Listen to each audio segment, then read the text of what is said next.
এই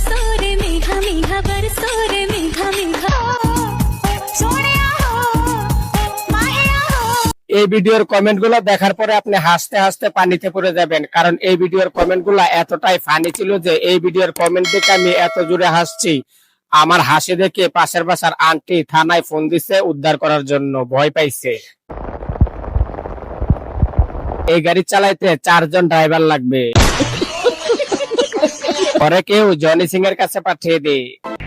বানায় রাখবা সমুদ্র, জামাই খুঁজবা লয়াল, আমি কোন দেশে আছি দয়াল। বাংলাদেশের এগুলা কিন্তু আমার কথা না, শুধু পাবলিকের কমেন্ট, কেউ সিরিয়াসলি নেবেন না। ঠিক আছে। অনেক মিস্ত্রির কাজ রে ভাই। বাংলাদেশের সানি লিওন মার্কেটে খাবে না, বিশ্বাস করেন ভাই, ইচ্ছা মতো টিপছে। অস্ট্রেলিয়ার গাবিটা এত বড় মেশিন চালাই কেডারি ভাই। সো বন্ধুরা, আজকের ভিডিও এই পর্যন্ত। কমেন্ট কেমন লেগেছে অবশ্যই কমেন্টে জানিয়ে যাবেন। পরবর্তী ভিডিওতে আপনার কমেন্ট নিয়ে ভিডিও করা হবে। চ্যানেলে নতুন হলে চ্যানেলটি সাবস্ক্রাইব করতে ভুলবেন না।